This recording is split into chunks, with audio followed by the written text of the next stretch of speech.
Vice President Kamala Harris is back in Michigan today, and she's making her final pitch to voters in that very crucial swing state. CBS Evening News anchor and managing editor Norah O'Donnell sat down with the vice president to talk about some key voter issues.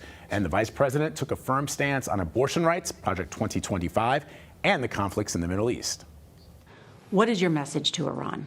Well, first of all, do not respond. It would be a mistake. And we are prepared to defend Israel as we have before. We will again. But the critical point is that there must be a de-escalation in the region.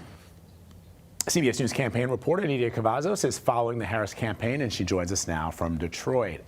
So, Nidia, as you know, the former president criticized Kamala Harris. He criticized the Biden administration and how, so far, they've handled tensions in the Middle East. I know that she has been struggling with voters who care deeply about the issues in the Middle East, specifically those who are Muslim. How has she been fighting back those criticisms? Well, this is a very complicated issue by nature, and Harris has been facing backlash not only, of course, by Trump and his campaign, but among several voters in key crucial states like Michigan, among the Muslim population, for example. And so Harris has had to walk very fine lines here. She's argued that she is for ending the war. She wants to bring the hostages home. She's calling for a two-state solution after the war ends, but she is also, defending the right for Israel to defend itself. So this is a complicated issue for her, and she's been adamant about saying she wants a two-state solution here.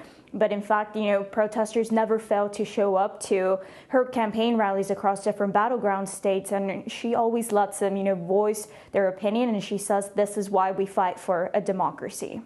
Nidia, she is set to make a final pitch to the American people from Washington, D.C., which, of course, is not a swing state.